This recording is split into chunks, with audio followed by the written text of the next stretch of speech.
All right, we are live. It is the Week 8 recap live stream. Got my caffeinated beverage beside me. A lot of shit happened this weekend. Let's talk about it in the comments section once people start to file in here. I think for people watching this back, the biggest takeaway for me has to be some of the injuries that we suffered. Obviously, we heard some news today that Derrick Henry is likely done for the year. He sounds like he broke a bone in his foot or something like that. So definitely not ideal for the King. Darrington Evans, Jeremy McNichols, these guys will be talked about by Danny on the recap or waiver wire show tomorrow. So make sure you guys are staying tuned for that. Again, I'm sure we'll get a lot of questions about Derrick Henry once people start to file in here. But a couple big takeaways that I had this week. There was a couple things I was like dead wrong about. So I'm just going to start talking about them now. But man, Michael Carter, I told you guys to sit him. That's my bad if you guys did, because Michael Carter, the one thing I did say when I was saying to sit Michael Carter was that his usage was trending upward coming out of the bye week. It looks like this Mike White guy, whoever he is, likes to throw to his running backs. And when Zach Wilson comes back, I think he well advised to throw to his running backs as well, because it looks like it works for the New York Jets offense. But Michael Carter, I mean, the usage that we saw to Michael Carter was so surprising to me, because this is a guy that like legitimately played on so he had 59 snaps out of 84, so upwards of 60-70%. 32 routes run to Ty Johnson's 14, LaMichael Pirines 2. He had 13 targets and 15 carries. So again, Michael Carter, this is exactly kind of what we talked about all offseason. We talked about these rookie running backs. They're going to take a bit to get going, and we're still not seeing it quite yet with Javonte Williams, but Michael Carter had less competition in his backfield than Javonte Williams had, so it makes sense that he's able to edge out his competition earlier. I still think it's going to happen. Let this be a lesson to the Melvin Gordon, truthers, that Javonte Williams is coming. He's eventually going to get there. I know it's frustrating if you guys have Javonte Williams, but it's going to happen eventually, because we're seeing it from Michael Carter. Eventually, the coaching staff will favor the young player. They know that, they're acclimated to the NFL now. They have fresher legs. They're going to be able to get the job done. And Melvin Gordon, I mean, my Javonte Williams managing ass hopes he gets traded to the Titans to replace Derrick Henry, because I don't want Melvin Gordon on the Denver Broncos anymore as a Javonte Williams owner. So people started to file in here. Jared says Derrick Henry. Yeah, I know Jared's a Titans fan. That definitely hurts. When will Saquon be back? So my guess, kind of when it happened, a lot of the doctors, excuse me, that I saw were talking about it being next week, that Saquon Barkley would be back. I'm hoping it's next week, because I do have him in our listener dynasty league, and I also have him in another league as well. So I'm thinking it's going to be next week, but we'll have to kind of wait and see with that. It sounds like he wasn't really all that close to playing this week, so maybe another week after next week, but I'm hoping it's next week. I'm beating my opponent 104 to 105. He has Daniel Jones. I have Kelsey. Do I have a chance to win? Yeah, I would say so. Travis Kelsey definitely capable of matching Daniel Jones in points for sure there. I think he should be okay. 10-man PPR. I got Herbert, Alvin Kamara, Cook, Hill, Chase, AJ Brown, and I'm 3-5. Yeah. I mean, I have a team in our listener dynasty league or listener redraft league that is 3-5, and I have like Cook, Herbert, James Robinson, CeeDee Lamb, DeAndre Hopkins, and I'm still 3-5. So it definitely happens. Sometimes you just get matched up with some guys that are just scoring too many points. Price 33 says Kittle be back to full form. We'll have to wait and see with Kittle. I'm assuming you're asking that, is he coming off of IR this week? Maybe that's the case, but George Kittle, hopefully he's back to his full health. I still don't really trust this offense a whole lot. Because Deebo Samuel is commanding just a crap ton of targets. Brandon Ayuk even got more involved this past week. He ran routes on pretty much all the dropbacks, which hasn't happened all season. So maybe Ayuk is coming back into his own in terms of the role that we expected for him coming into the season. Not necessarily the ceiling, of course, but just the role of him running all the routes and being on the field. So if Kittle does come back, it's going to be a crowded receiving core there, and the whole offense is going to get better with all these guys returning and being involved. But the fact that they don't throw the ball a whole lot, they're pretty slow paced offense, that definitely doesn't help. So Hopkins for Jamar, I would rather have Jamar Chase at this point. I know that's probably pretty crazy, but DeAndre Hopkins, he's part of a receiver core that really is spreading the ball around way more than what Cincinnati is doing, and Jamar Chase is just simply playing so well that I can't take a guy that, yes, the volume is there and, things of that nature for Hopkins, but he's just simply not playing as well as Jamar Chase. And Jamar Chase does this every single week. Again, scores a touchdown again this week. So Jamar Chase, a guy that is going to firmly move into the top 5, probably top 6 for me. Rest of season at wide receiver. I'll actually update my rest of season rankings right now live. I had DeAndre Hopkins at 6. I had Jamar Chase at 10, but I'm going to officially move Jamar Chase ahead of DeAndre Hopkins, and I'm going to move Jamar Chase ahead of his teammate as well, or his former teammate, college teammate, Justin Jefferson, for the rest of the season. Because, this is a top 5 receiver rest of the year. Yadiel says, where does Michael Carter move in your rankings? Okay, so I will move him up right now too, because he definitely needs to be moved up in the rest of the season rankings. Michael Carter, again, the process was sound. This matchup was not good. The Bengals were very good against the run. Mike White was Mike White. Like, he's not a world beater quarterback, but this guy comes in and plays out of his mind and throws 4 touchdowns. Like, I don't really know what to say. I didn't see that coming. I don't think anybody saw that coming. Not even Mike White's parents saw that coming. So, Michael Carter definitely has to move up. The usage is encouraging. The fact that he's running, he ran all these routes this week. He ran 32 of 51 of the team's routes this week, and he ran above 60% last week. So at the very least, Michael Carter is the primary ball carrier who has a role on third down, which is hard to find at the point of the rankings that Michael Carter was at. So he was at 35 for me before this week, and before I haven't updated them since 2 weeks ago. So I probably would have moved him up before 2 weeks ago. I'm going to move him up now ahead of his former college teammate, Javonte Williams, at 22. That is where Michael Carter is going to sit.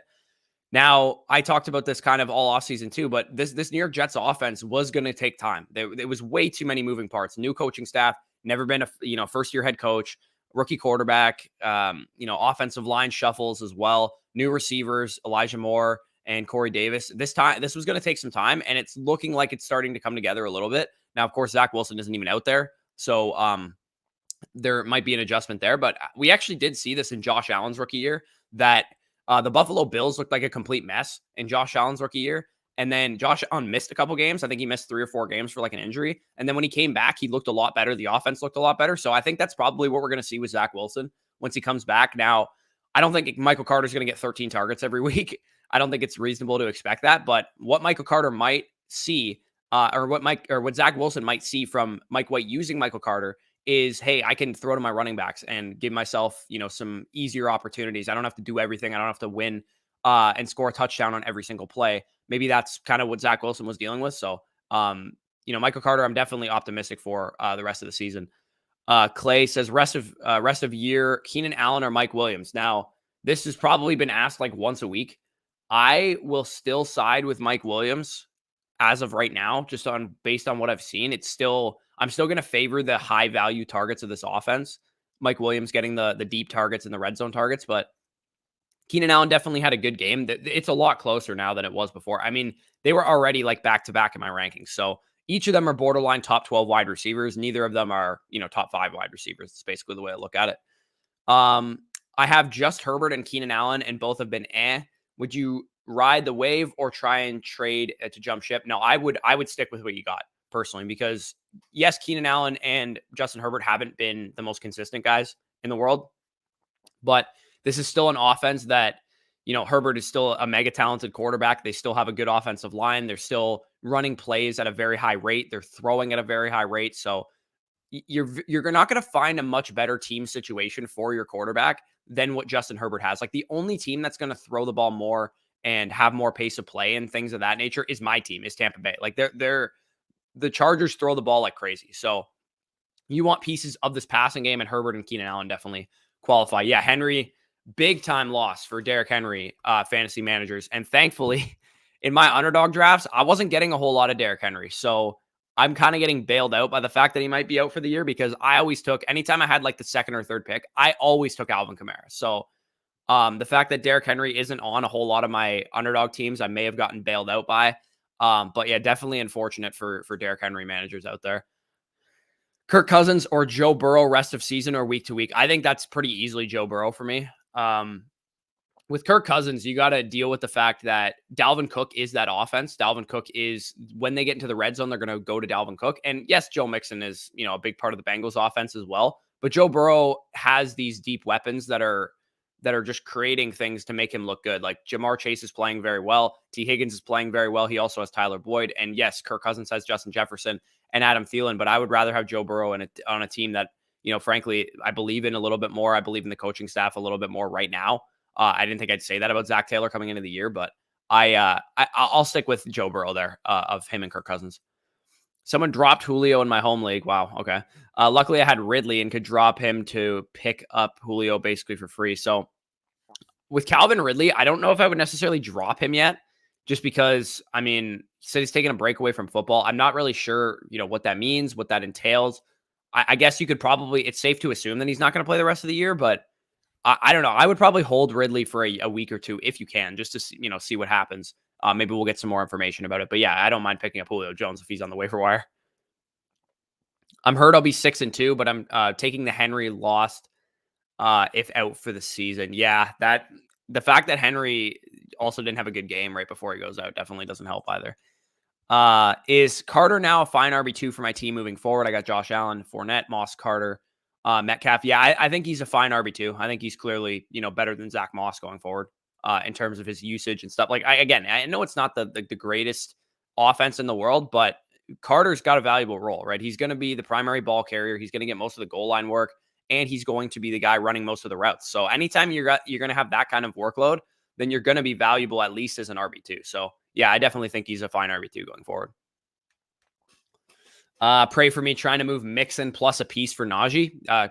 Good luck. I think you could probably get that done with Mixon performing the way he did. You think any receivers get moved for the deadline? So we've heard things about Allen Robinson. We've heard things about Brandon Cooks.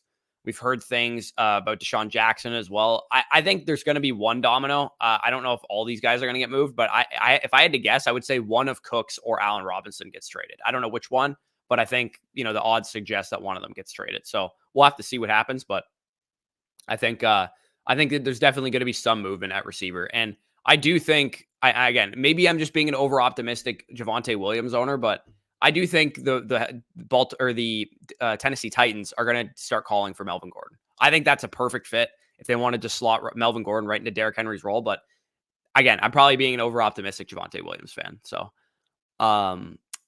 Joey says, I have the number one waiver. I have Javonte Williams, Connor, and Emmanuel Sanders. Is it worth using going into week 9? Yeah, if you're depending on who's available on your waiver wire, there's definitely some solid waiver pickups this week. If you need a quarterback, Taysom Hill's definitely going to be a popular guy, with Jameis Winston probably tearing his ACL based on the reports that I saw. We also have the Titans running backs again. Now, I don't think they're going to just hand a workload to either of these guys. I think it's going to be a committee. I think they're also going to call some teams for Marlon Mack. They're going to call for Ronald Jones. They're going to call for Melvin Gordon. I think they're going to probably make a move, if I'm being honest, for Tennessee's backfield. So I'm not going to go hog wild to spend on Darrington Evans or Jeremy McNichols. But we also have Carlos Hyde potentially being a good waiver wire add this week, with James Robinson leaving early with an ankle injury. He's definitely has like an up in the air status as well. So we're going to have to kind of wait and see with some of these guys. But if you have the number one waiver priority, I think this is probably a decent week to spend it. DJ Moore still a hold. Think Moore for Mike Evans is a good move.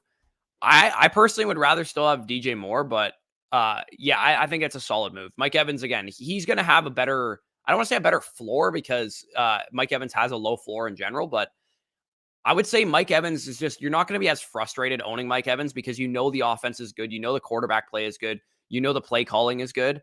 The one thing I will say, like, DJ Moore is the better fantasy asset from a usage standpoint, from a target competition standpoint.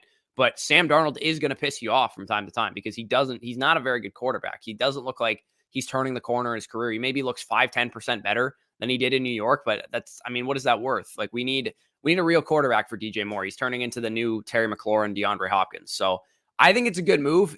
I would personally hold on DJ Moore, but if you want to get rid of the headache that is Sam Darnold, I don't mind the move, because Mike Evans is going to have the big games to help support that. He's just, once Antonio Brown comes back, which is going to be in a couple weeks from now, Maybe he's a little bit more inconsistent, but with Antonio Brown out, like I'm looking at my rankings right now, I do need to move DJ Moore down rest of season. I think I would favor both of the Bucks receivers over DJ Moore rest of season. It's pretty close, but I think that's probably what needs to happen because DJ Moore he's being hurt by Sam Darnold big time. If all the allegations didn't come out about Deshaun, where would you have him ranked for the season? So if he was still in the Texans, if that's what you're asking, I would say Deshaun Watson would be a top 10 quarterback, top 8 quarterback. But even on the Texans, he was going to have an uphill battle or whatever. Like if he had gotten traded to the Dolphins, Panthers, whatever, it's all kind of a different story. But I still firmly believe that Deshaun Watson is a top 5 quarterback in the NFL, like real life quarterback and fantasy as well, because he runs a lot. So Deshaun Watson, if he, gets on the field, because the trade deadline is tomorrow, I believe, or Wednesday. I can't remember exactly which day it is. If Deshaun Watson gets traded and he's able to play, then he's going to be a valuable piece. But the problem is, does the NFL let him play? Because I don't think they will. If Deshaun Watson gets traded tomorrow and we hear some things like, the Dolphins want to start him or the Panthers, whoever trades for him, they want to start Deshaun Watson, then the NFL is going to put him on the exempt list because they can't. They care too much about their reputation to just be like, oh yeah, this guy is under, alleged sexual misconduct for numerous women. They're not going to just let him on the field because that makes the NFL look bad. So if you're holding on to Deshaun Watson on your bench, again, I'd hold him until Tuesday when the trade deadline happens just to see what happens. But if I had to guess, I don't think he's going to play this year. Even if he does get traded, I don't think he's going to play because the NFL cares too much about their reputation to let Deshaun Watson on the field. Nicholas says, thoughts on Claypool rest of season.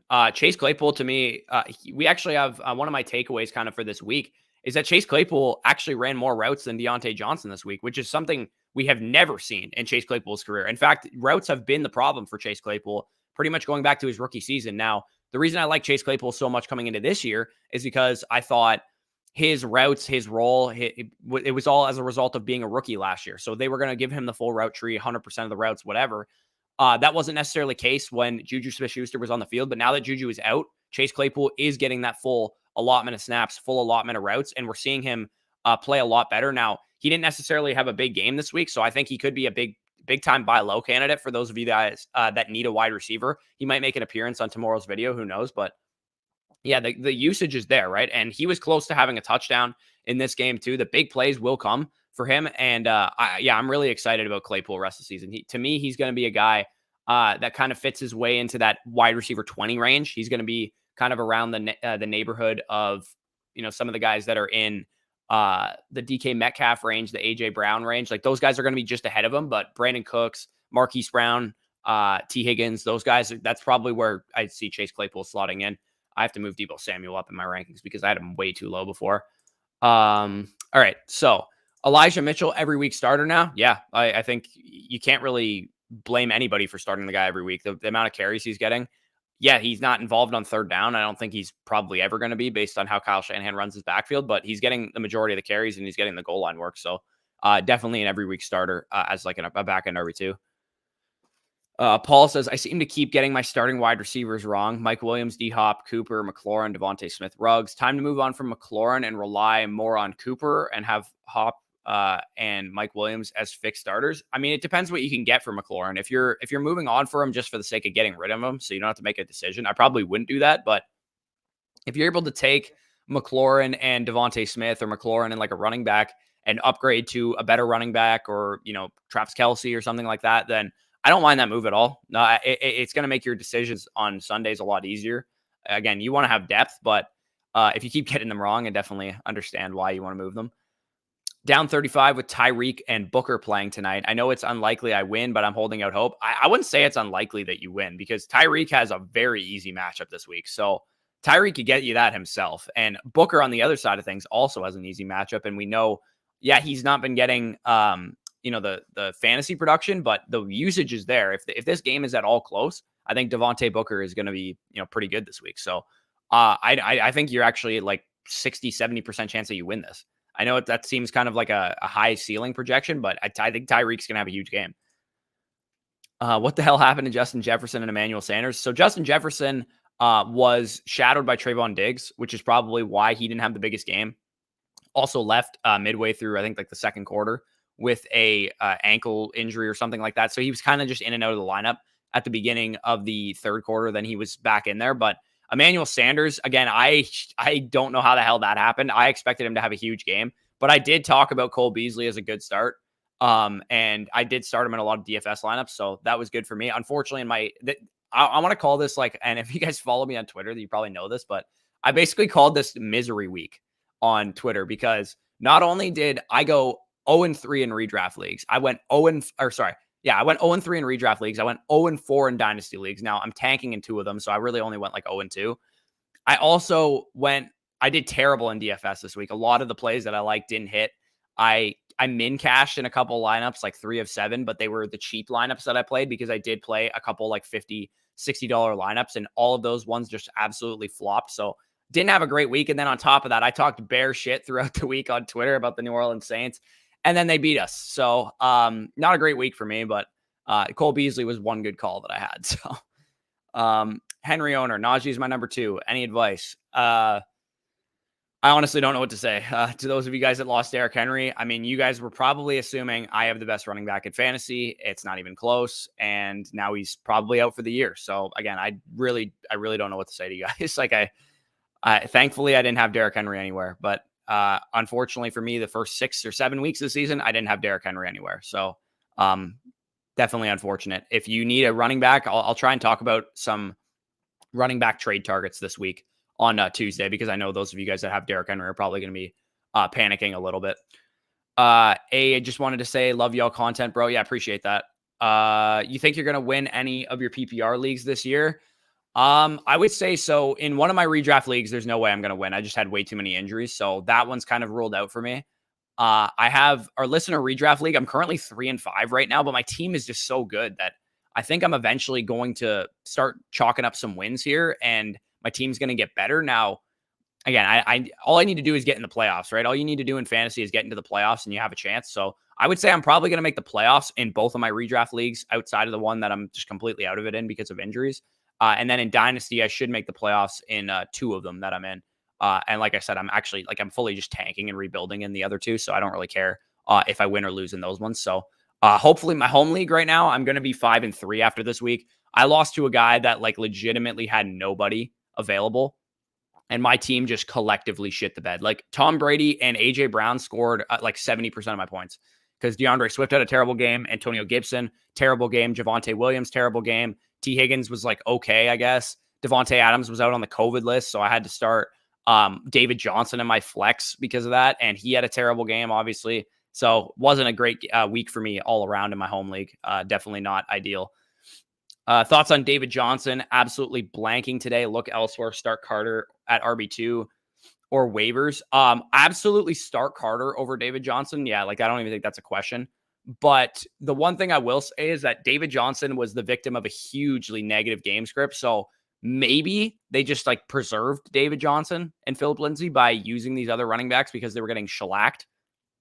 Again, that's really all you can kind of hold on to hope with the Texans backfield right now.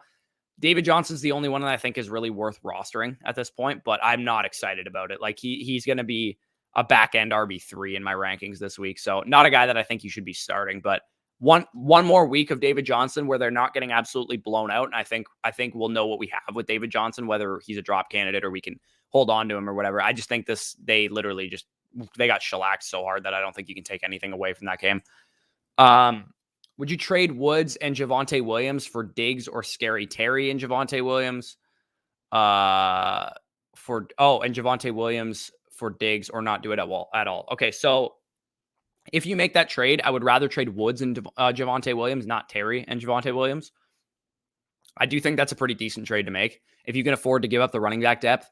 Again, I still have belief that Javonte Williams will eventually win out this backfield, but Melvin Gordon's playing well. Like it's going to be hard for him to do that unless Melvin Gordon gets traded or gets injured. It might stay a split most of the season, if not all of the season. So if you are starting to not believe in Javonte Williams anymore, which I totally understand, Robert Woods and Javonte Williams for Diggs, I think is a pretty fair deal. In your opinion, should I make trades to move off from Noah Fant and Mike Williams? I have Deebo Samuel, T. Higgins, Christian Kirk, and Jerry Jeudy as my other receivers. Noah Fant, I think you're fine. I wouldn't be too worried about him. Just not a great... This game was not a game that I was attacking like in DFS, for example, because it was supposed to be these two teams. They run very low paced offenses, not very high scoring offenses either. So I kind of expected this game to be very low scoring. So I wasn't overly excited about starting any of these players in DFS or in my season long league. So Noah Fan, I think you're just fine on. I wouldn't be too worried about him. But Mike Williams, I mean, if you could still sell somebody on the fact that Mike Williams looked to be like a league winning wide receiver, then maybe you want to sell him. But it's all going to depend what you can get for him. Because if you can sell him for, I don't know, Stephon Diggs, DJ Moore, I guess not Calvin Ridley anymore, but like Chris Godwin or something, then yes, I'll be willing to sell Mike Williams, but I'm not sure anybody's going to give you that kind of value for him as of right now. So it's all going to depend what you can get for him. So if you want to shop him around, see what you can get, I think that's a fine idea. Eagles score 44 points, and Hurts and Smith both absolutely done. Not only that, but so did Gainwell. So that was my big takeaway from the Eagles is like, how did nobody hit? How the hell did nobody hit in this game? They had great matchups. Jalen Hurts, Devontae Smith. Dallas Goedert was really the only one that was actually functional. Kenneth Gainwell like had 12 of his 13 carries in the fourth quarter when it was basically garbage time and they were salting the game away. So that was a miss on my part, but I wasn't as invested in Kenneth Gainwell as a lot of people. I did say to a lot of people that had Kenneth Gainwell start sit decisions, like lean with the safer option because Kenneth Gainwell might get, not that much volume. Mike White. Yep. Mike White was the hero we all needed this week. I need a wide receiver too, who to pivot towards or trade. Julio Jones, Kadarius Toney, Jerry Jeudy, Devontae Smith. So these are the guys that you have currently, I'm guessing, and you're asking who to pivot towards. Honestly, man, I think Jerry Jeudy is probably actually, I'm going to look this up right now. How involved was Jerry Jeudy in this game plan? Because I'm guessing that he wasn't overly involved. Yeah, so Jerry Jeudy only ran 23 routes this week, and that was less than Tim Patrick, and it was less than Cortland Sutton. So if I had to guess, I think Jerry Jeudy is going to have a full role going forward. He was coming off of a 6-week injury, and the Broncos in general, they only ran 53 plays. Like it was just not a lot of volume to go around in general, which is why we talk about, offenses like the Chargers and the Bills and some of these offenses that run 60, 70, 80 plays a game because there's just way more volume to go around. With the Broncos, you're just not necessarily getting that. So if you want to sell some of these guys, I would probably try and sell Julio just based on name value once he comes back. And maybe you want to package Julio and Devontae Smith and try and get DJ Moore or something like that. Maybe you could pull that off. Maybe you could get somebody a little bit worse than that. I'm not really sure. Chase Claypool or something like that. So I don't mind that move, but I think you're going to be okay. Okay, so I'm so mad. I had Devontae Smith and Nick Chubb. Devontae Smith got 2 and Chubb got 7. Yeah, I actually pivoted in one of my DFS lineups. I took Joe Mixon out for Nick Chubb, which was a bad idea. So I'm so mad I had Zeke, Devontae Smith, and Chubb, and all of them did horrible. Yeah, again, the matchups were okay for those guys. The fact that they kind of all just stunk was not ideal. Rendon said you skipped me. I'm not really sure. I did talk about your question, Rendon. If you missed the answer, I said if you were to do that trade, Robert Woods and Javonte Williams would be the direction I go. And I think that is probably a solid move if you can afford to give up some of that depth at running back. What do you think about Dalvin Cook? I'm not worried about Dalvin Cook whatsoever. If you're worried about Dalvin Cook, maybe he needs to be a buy low candidate in this week's video. I'm not worried about Dalvin Cook whatsoever. I have Devontae Adams, Brandon Cooks, Marquise Brown, and Marvin Jones. I think I'm solid on wide receiver 1 and wide receiver 2. But for flex, should I go with wide receiver, someone like Elijah Mitchell? I would so you said wide receiver 1 and 2. Yeah, I think you're solid there too. But Marquise Brown, Brandon Cooks, Marvin Jones, I'd be willing to flex those guys pretty much each and every week, along with Elijah Mitchell, just based on matchups. So I think you're okay there if that's what you're asking.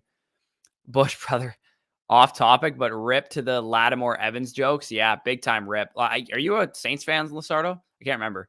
But congrats on your Super Bowl. We'll keep our real rings. But yeah, the Saints, the Saints deserve to win that game. We beat ourselves. We did the turnovers.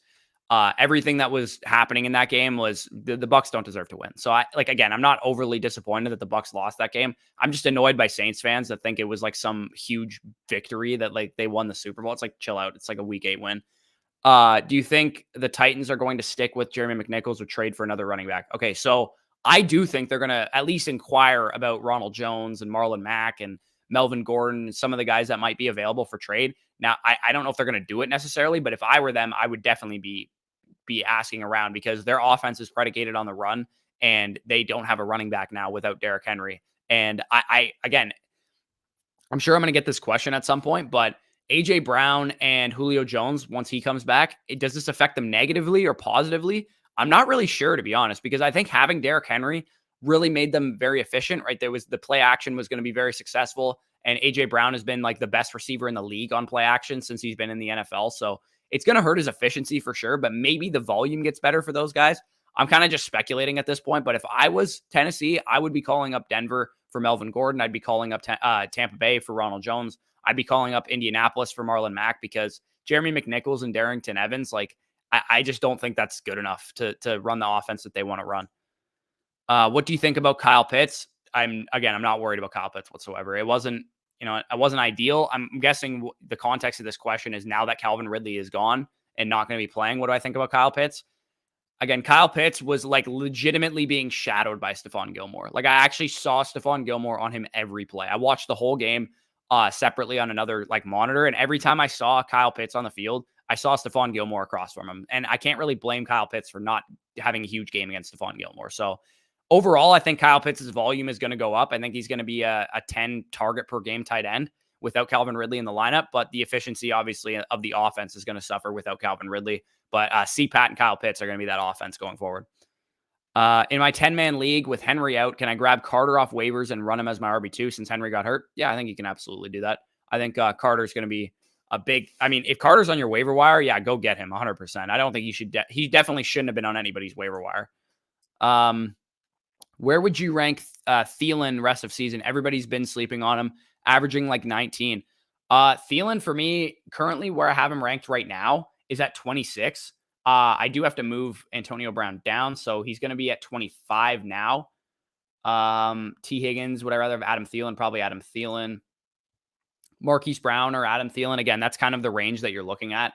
I have Brandon Cooks ahead of him. Maybe I'll move him down a little bit. So I have Adam Thielen now at like 23. I think that's about the range that he belongs. He's a wide receiver too. That's basically what he is. I'm not really going to overreact too much to his performances, but he has been playing well. So I definitely think he belongs to be in the top 24 wide receivers. How do you get stat percentages for routes of goal line snaps? Okay, so I get them from the utilization reports that Dwayne McFarland does on Pro Football Focus. So that is a paid resource. It's not free to use, which is why I share it with you guys, because I know, some people don't have the money or they don't want to spend the money to pay for paid resources. And it's like literally my job to do so. So I do it and I regurgitate that information to you. So if you guys ever have a question about, what is this guy doing route wise and snap wise, just DM me on Twitter and I'll look it up for you and give you the answer for that, because I know, it's a lot of money to pay for PFF Elite. So I know a lot of people don't want to do it, but I do share them with you guys on the running back videos and the wide receiver videos, because I know it is valuable information that you guys don't have access to, most likely. So that's where I get that. Do you think Tyreek Hill gets under 22 points today, full PPR? I think he's going to have a monster game, especially in full PPR and Septivis. One thing I will say is that Player Profiler does give out some of that stuff for free. So if you do want to go check out Player Profiler, they chart their own routes and stuff. So you're going to see some differences between what I have with PFF and what Player Profiler has, but it is more or less the same thing. So if you want to check out Player Profiler, if you go to game logs and stuff, it'll show you routes and stuff. It just doesn't show you percentages, which is what I like to see, of like the backfield or whatever. If I trade McLaurin, would you go for a solid, or would you go for a straight swap for someone like Patterson or Chubb, or would you like to target?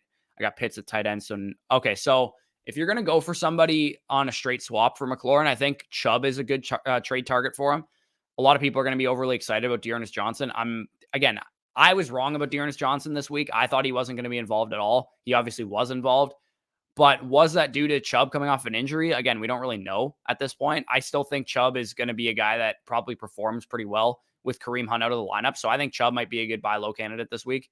So if you wanted to trade McLaurin straight up for Chubb, I think that's a good move. But I don't know if I would necessarily trade him straight up for Patterson, just because without Calvin Ridley now, I don't want to have to rely too much on the Falcons offense. Although, I mean, you could say the same thing about the Washington offense, but I would say the Chubb deal is a lot better than the Patterson deal, but I don't think the Patterson deal is horrible. Currently am having a wide receiver 2 and a running back 2 crisis. I drafted CMC. Now I have Chubb, Harris, Zeke, Brandon Cooks, and Devontae Smith, any wide receiver to take off waivers. I think you're in a good position. You pretty much just have to play matchups. I'm not sure if that's Najee Harris or Damian Harris, but I think you're in an okay spot. If you want to make a move to make your decisions easier, then go ahead and do that. Like if you wanted to trade Nick Chubb and Brandon Cooks and try and get a better running back, like DeAndre Swift had a bad week this week, or get up to like Aaron Jones or something like that. I think that's a fine move if you want to do that to make your decisions easier. But I think you're okay. Do you think Keenan Allen has risen in your rankings now? No, because I already had Keenan Allen higher than most people. So I had Keenan Allen rest of season. I had him at wide receiver 12. So a lot of people probably would have had him more in the back end wide receiver 2 range or something like that. But I knew the usage was there. I knew the offense would throw a lot. I knew it was only a matter of time before Keenan Allen had a big game. So I'm not really raising him at all because I already had him very high. Dalton Schultz or Kittle when Kittle comes back. I know it's going to be crowded for Kittle, but it's Kittle, right? Yeah, I think it's Kittle for sure. Maybe the first game that he's back, you don't want to start Kittle because he might be on a limited route tree or something like that. But yeah, Kittle's definitely going to be the guy that you favor week in and week out over a guy like Dalton Schultz, who's, he's fine, but he's not, George Kittle. Is there a chance that Titans trade for Madison? Yeah, Madison, maybe they call for him. I don't know if the Vikings would trade Madison because with Dalvin Cook's kind of injury history, it makes sense to have a capable backup like Madison. So I'm not sure if the Vikings would do that, but I think the Titans should inquire about somebody like that. Also, I have Ertz as my tight end. Should I sub out next week for someone available like Gesicki or Schultz? If Gesicki's available, go pick him up immediately because I would rather have him rest the season than Ertz like by a mile. That's why I don't believe that a player always gets better when another weapon leaves the team. Defense can just key on your player it's different for every situation, right? Kyle Pitts, maybe he gets better because Calvin Ridley's gone. Maybe he gets worse. It's different for every situation, but when your offense is scoring and moving the ball and creating first downs, it's good for everybody involved. So I usually tend to believe that better players make the offense better, which makes everybody more consistent and have a higher ceiling for fantasy. Like ideally, we would love it if we had one running back and one wide receiver on every team, like Aaron Jones and Devontae Adams, that just get all the fantasy points for that position. And it's very simple. We don't have any headaches or any tough decisions to make, but that's not realistic. And on top of that, having, a Will Fuller across from Devontae Adams would make that offense better, and it would make everybody more involved and more consistent. So I don't mind having the viewpoint that, Michael Gallup coming back to the Cowboys, for example, doesn't hurt CeeDee Lamb. It doesn't hurt Amari Cooper. It makes the offense better. And it's going to make, it's going to take targets away from them, but those targets that they do get are going to be more efficient and they're going to have more scoring opportunities and so on and so forth. Jerry Jeudy or Tyler Lockett flex 2 spot week 9. I honestly, I don't look into the slate until Wednesday or Thursday. So I don't really want to answer start set questions for next week. Just looking at it off face value, I would say Jerry Jeudy because Tyler Lockett has been relatively inconsistent. But again, I don't really like to answer start sit questions this early in the week because I don't look ahead. I don't even know who they're playing for starters. So should I trade Thielen for D-Hop? Yeah, I would. If you can, I would. Assuming DeAndre Hopkins isn't injured or anything like that because he did have a hamstring injury on Thursday night. Should I hold or trade Terry McLaurin? I've been feeling like he's boomer bust. Okay, so I've gotten a lot of Terry questions so far. So maybe he needs to be a buy low target for me this week in fantasy because he is getting a lot of you guys are asking about Terry McLaurin. So I might have to put him in this week's buy low video. I needed Darrell Williams to get 15 points, full PPR. Good chance with the Giants run defense. Yeah, I think he can get there. The usage and the volume is definitely there. Is Mike Williams higher in your rest of season rankings than Keenan Allen? I have them at 12 or at 11 and 13. I have them at 11 and 12. So yes, he is by one spot, but it's a toss up. Mike Williams gets the more valuable targets, downfield, red zone, things of that nature. Keenan Allen gets more targets. So it's really all kind of personal preference. In a PPR league, might favor Keenan Allen a little bit. Half PPR standard might favor Mike Williams a little bit. Who do you think I can get from Mike Williams? Another guy that looks to be potentially a guy for the trade targets video because a lot of you guys are asking about him too. Again, I would say you're probably best to hold Mike Williams. If you're going to sell Mike Williams, don't do it off of 2 weeks like we've seen. If you're going to sell Mike Williams, I'd probably wait until he has a big game and then sell him. Yeah. Just lost Derrick Henry in my dynasty league. Yeah, that definitely hurts. That's not ideal, especially if you're a contender, which I'm assuming you are. Exactly. Yep. I have JT, Henderson, and AJ Brown. They're all hitting their stride right now. Yeah, you love to see that. That's the best feeling in fantasy when you, especially if you like bought low on any of those guys like Henderson or AJ Brown or JT when they weren't having great games. Now that they're having great games, definitely feels good. I traded for AJ Brown when he was at his all-time low price, and I feel pretty good about it. Got a trade offer, giving up Marquise Brown for Tyler Lockett with all of my wide receivers I have. Is it worth the risk with Russell out? No. I would keep Marquise Brown. I would rather have Marquise Brown 100% than Tyler Lockett right now. Tyler Lockett was not even good when Russell Wilson was in. Like, he had 2 good games to start the season, 2 like monster games. And then until Russell Wilson got hurt, he wasn't doing anything. And then since Russell Wilson's got hurt, he hasn't really done much of anything either. So, Tyler Lockett, I would rather have Marquise Brown easily. Should I trade Lockett and Marvin Jones for Mike Evans? Also, I need Kelsey to get under 17 points. What do you think? So on your first question, I would. If you could afford to give up the 2 depth receivers, like if you don't have to start a whole lot of starting options, then yes, I would rather have Mike Evans than Tyler Lockett and Marvin Jones. And Kelsey to get under 17 points, I would say it's a good bet. He's gotten under 17 points pretty much every game this year except 1 or 2 maybe. So I think you're in an okay position there, but Kelsey could definitely get more than 17 points. Adrian Peterson working out for the Titans. Any fantasy value if he gets a job? I mean, he's not going to be useless for fantasy. I'd say he's like a back end, high end RB3, maybe like kind of like an Alex Collins is where I'd kind of view him, but not somebody I'm overly excited about. Hopefully they just trade for somebody better. That's more interesting. Where do you rank Aaron Jones and CMC rest of season? Okay, so I have Aaron Jones currently at RB9 right now, and Christian McCaffrey currently at RB7. So Christian McCaffrey, I'm assuming, is going to be back in a couple weeks.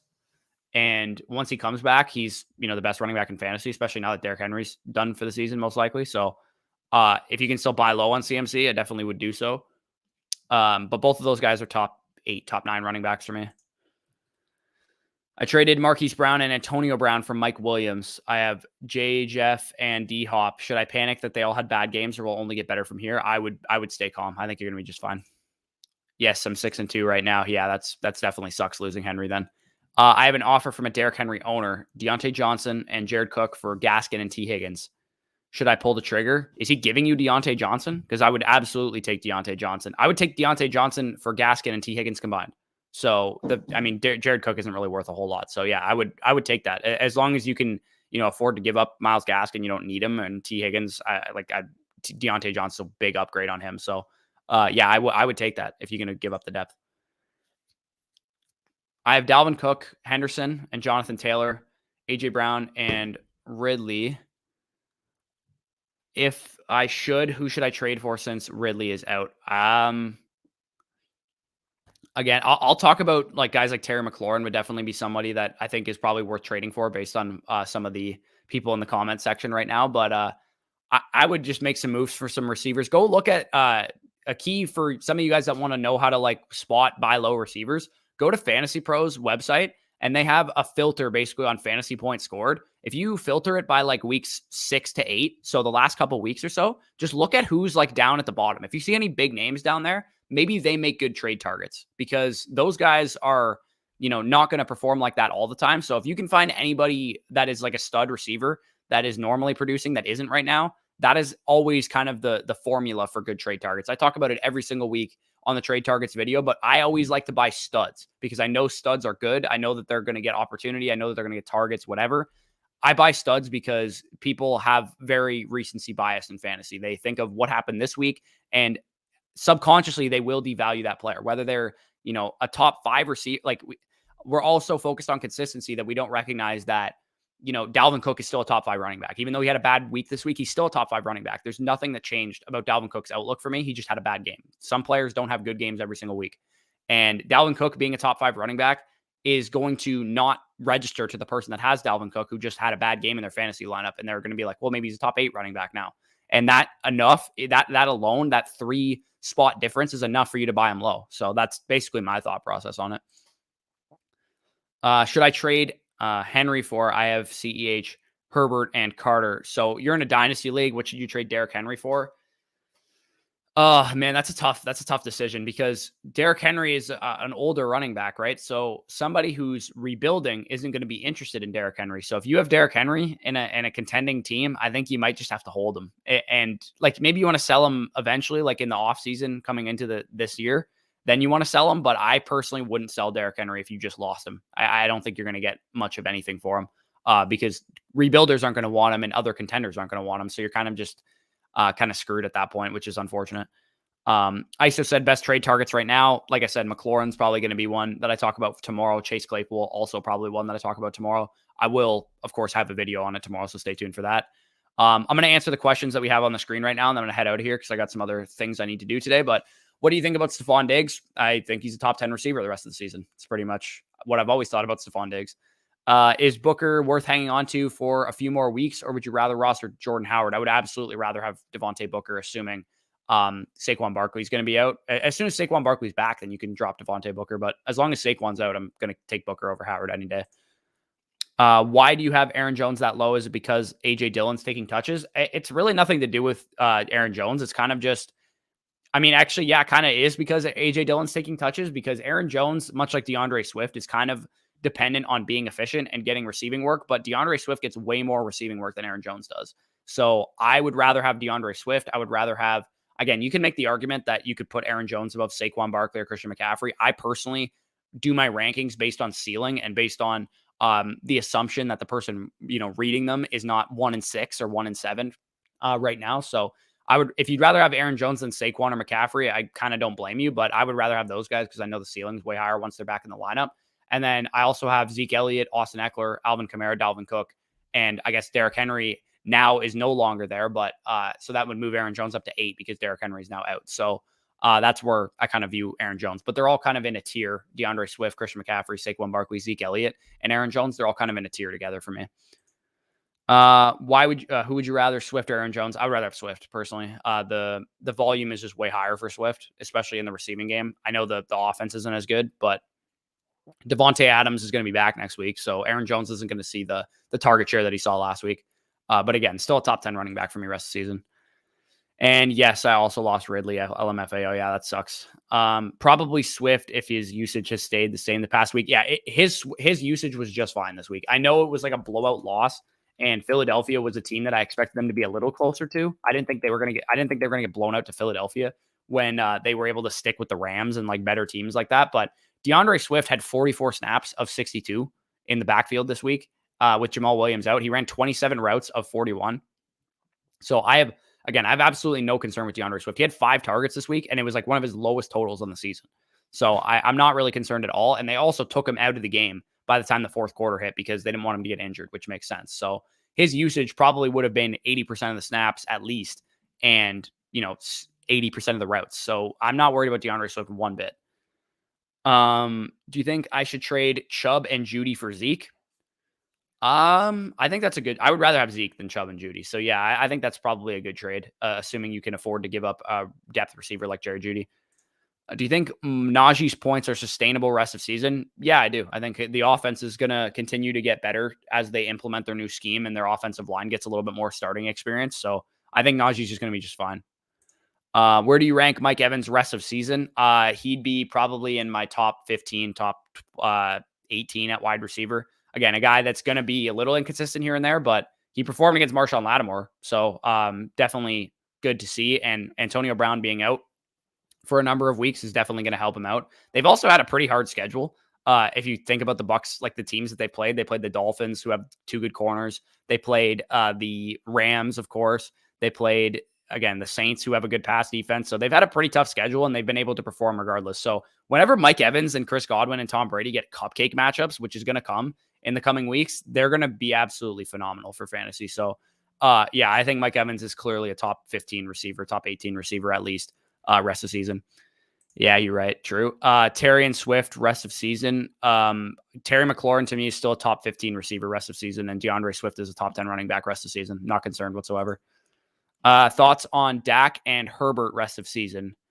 So Dak and Herbert are both going to be, top 6, top 8 quarterbacks rest of the season. Who would I rather have? If that's your question, I would rather have Herbert just because the Dak Prescott passing volume from the Cowboys offense hasn't quite been to the level that we wanted to see coming into the season, but it's splitting hairs between those guys. They're both really good.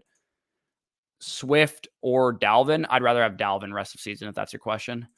As a contender this year in PPR Dynasty, would you trade away Ridley for Tyreek plus? Yeah, I absolutely would. What? How somebody's going to give you Tyreek Hill for Ridley? I would do that if I was contending, rebuilding, whatever the case is, even if Ridley was healthy or, mentally healthy. So I would, give me the Tyreek side easily.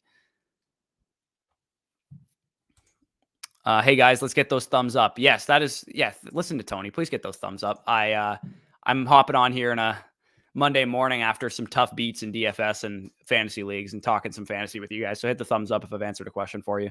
Fair trade-off. If I can flip Henderson for Dalvin Cook, do I take it or just stick with Hendo? Absolutely, you take Dalvin Cook and you run all the way to the bank because that is not even close to a fair trade. So give me Dalvin Cook any day of the week. Can't help but think Godwin would be a top 3 receiver without Brown there. Guy's good.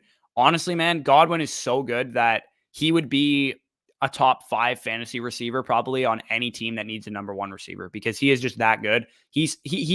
Him and Deebo Samuel and AJ Brown, they're all kind of cut, and Jamar Chase too. They're all kind of cut from the same cloth. They're all these like big physical bruiser receivers. They're kind of all built like running backs. So they make perfect like big bully slots. And I just love that about Chris Godwin. So yeah, Godwin, like as long as Antonio Brown isn't out there, he's going to be phenomenal. And same with, it looks like Gronk re-injured himself. So it's going to be the Evans and Godwin show going forward by the looks of it. Carr or Tua for Murray. For Murray's injury. Okay. So, I would rather have Derek Carr. He has a pretty easy schedule coming up. I saw somebody tweeted it out, but he's got like some very cake matchups. So I'd go with Derek Carr there. Who wins this trade? Stephon Diggs for Michael Pittman and Damian Harris. I would rather have Stephon Diggs than those two guys personally. Oh crap. I messed up earlier. It was Ridley plus so a second, a first, a second, and a third for Tyreek. Okay. So in that situation, I'd rather have the Ridley side because I was going to say that looked like it was completely lopsided, but in that situation, you're giving up a lot of draft capital to a rebuilding team. I'm assuming, I can't remember exactly what you said the context of that trade was. As a contender, you said, as a contender this year, I wouldn't make that trade personally. I think that's too much to give up for Tyreek Hill. Gronk rest of season, got Goddard and Gronk, but in debating trading one. So Gronk is going to be on bye this week now, and he's still dealing with some injuries, but it sounds like Bruce Arians thinks he's going to be back after the bye, got some rest and stuff like that. So rest of season, once Gronk comes back, I would say he's a top 12 tight end, but I'm not really willing to rank him much higher than that just because of the injury concerns. If you're going to trade one, maybe trade Gronk just on the hopes that somebody gets an elite tight end, but Goddard's just fine going forward. So looking to trade for McLaurin, I have Woods and Clyde Edwards-Helaire. What is a reasonable trade for Terry? I would float one of those guys 1-for-1 for Terry, see if they do that. And if they don't do that, maybe try packaging Woods plus like a bench piece for Terry McLaurin. I wouldn't give up Woods and Clyde Edwards-Helaire for Terry McLaurin unless I was getting something back also.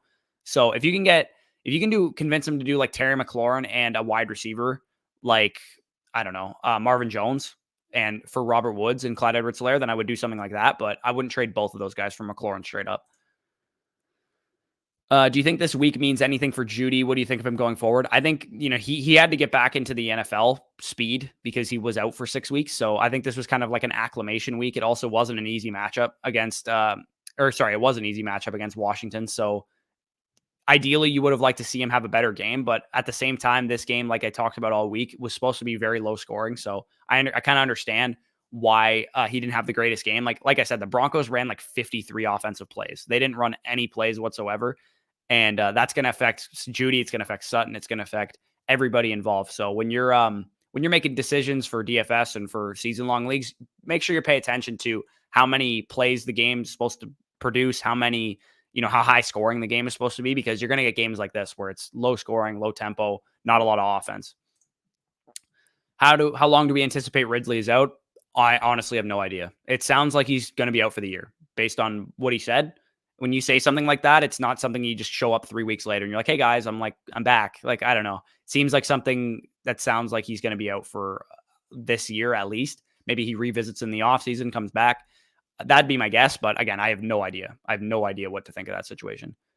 Also have Pitts. So this is a double whammy because it seemed like Kyle got tripled on Sunday. He didn't get tripled. He was literally just shadowed by Gilmore. So again, Stephon Gilmore, defensive player of the year 2 years ago. I'm not overly concerned about Kyle Pitts. Again, it hurts him a little bit because the offense is going to get worse, but overall, I think Kyle Pitts' targets are going to be just fine. Dalvin Cook or Darrell Henderson rest of the season. Dalvin Cook, not close, in my opinion. Trade Hawk for Pitts. Yeah, give me Kyle Pitts. If you can get him for TJ Hawkinson, go ahead and make that trade. Appreciate the content. Keep it up. No worries. Thank you. I understand Waddle. I'm not really sure what you're asking, but Waddle's going to be a wide receiver 3 rest of the season. I don't really sure what you're asking. Will Nick Chubb bounce back, or are we expecting these low numbers for Chubb, especially when Hunt is out? I'm cautiously optimistic that Nick Chubb just had a down game because he was coming off of injury. So I'm not overly concerned about Nick Chubb. I don't know if I necessarily want to trade low for him, though, because he is a guy that hasn't been involved on third down and running routes in his entire career. And maybe it's kind of naive to think, why should that change now just because Kareem Hunt's out? Maybe they're going to use Dearness Johnson. They're going to use Demetric Felton in those roles. But Dearness Johnson didn't look that good when they tried to like throw him the ball. He was like dropping passes and stuff. So I don't know. I think Nick Chubb is going to bounce back, though. I think he's going to be better, at least better than he was this week. And this was a tough matchup against the Steelers. The Tyreek owner is also a contender this year, but I think he's trying to buy Ridley low for me. I was thinking that because he's a contender, it's not too bad. Maybe. No, I think you're going to get fleeced if you make a trade like that. That's just way too much to give up for Tyreek. I can't believe I just lost Henry after trading Saquon for him in a trade. That sucks. That's unfortunate. That's sometimes how fantasy goes, though, unfortunately. You think Mike Williams for CeeDee Lamb is a good trade or no? I think that's a fair trade. I honestly, with conviction, I can't say I would take one or the other. I think it's a very even trade. You could make the argument for either guy being better than the other one rest of the season. But I think I'd slightly lean Lamb, but it's close. Rodgers rest of the season. Should I try and get another quarterback? I mean, Rodgers didn't have Adams this week, so I don't want to take too much away from this past game. If you want to try and get another quarterback, go ahead. But Rodgers, to me, is still a back-end QB1 rest of the season, I would say. Also, have to choose 2 of Keenan, Terry, and Deontay every week. I've benched Deontay so far. Thoughts? Again, it's all going to be matchup-based, I would say, with those 3 guys. Keenan and Terry and Deontay, they're all going to have better matchups than the other week in and week out. Deontay Johnson and Keenan are clearly the leaders in the target competition there. So if it was a even decision, I would say lean Deontay and Keenan Allen. But overall, I think that's it. You just got to make decisions each week. Should Jamison Crowder be rostered in a 10-man? Sure, I guess, if you have the space, but probably I'm not like excited about it. Chargers defense or New Orleans for week 9? Again, I don't even know who they're playing. So you're going to have to ask me that question in a couple of days. Are you sold on Tony for the rest of the season? Potential league winner? I'd say he's potential league winner. I'm not 100% sold on him, though. So if you can sell Kadarius Toney for a high price, if he has is he playing today? I don't even know if he's playing for sure. But if he is playing today and he has a big game, I would potentially look to sell him because, again, he wasn't a guy I really believed in coming out of school. So I'm kind of just remaining skeptical until the end of his rookie season when I can go back and look at his rookie season as a whole. Then I'll kind of make a judgment right now. But as of now, I didn't believe in the player coming out. So I'm kind of going to stick to that to some degree, not to an entire degree because he has looked good when he's been out there. But if somebody's willing to buy high on him after a big game this week or something, then I'd absolutely be willing to sell him. When will Stephon Diggs start putting up these big fantasy games or will he not? I mean, he had an okay game this week, so I'm not going to hold too much against him. But I'm not really concerned about Stephon Diggs. If you're concerned, then I wouldn't be personally. I have Stephon Diggs in a couple places and I'm not concerned whatsoever. Sorry, following up on my Terry McLaurin question, Terry McLaurin for Woods and Waddle. Okay. Is that reasonable? This guy's hurting for players. Yeah, give me Terry McLaurin over Woods and Waddle easily there. If you can afford to give up some depth.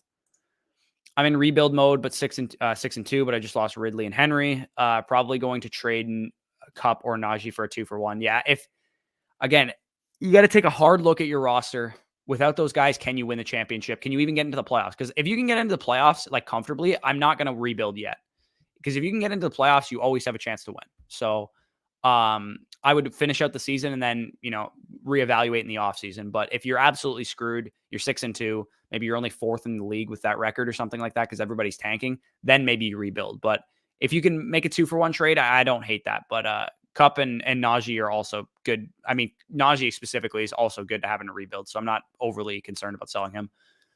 Yeah, he's playing tonight. Okay, yeah, so if he's playing tonight and he has a big game, then I'm okay willing to sell him. Michael Carter and Emmanuel Sanders for Mike Williams. Give me Mike Williams there. Yeah, I think I'd take Mike Williams there. I think that's a good buy low. But although I would say like Michael Carter and Emmanuel Sanders, if you're in need of depth, I don't mind that trade for the Mike Williams owner there.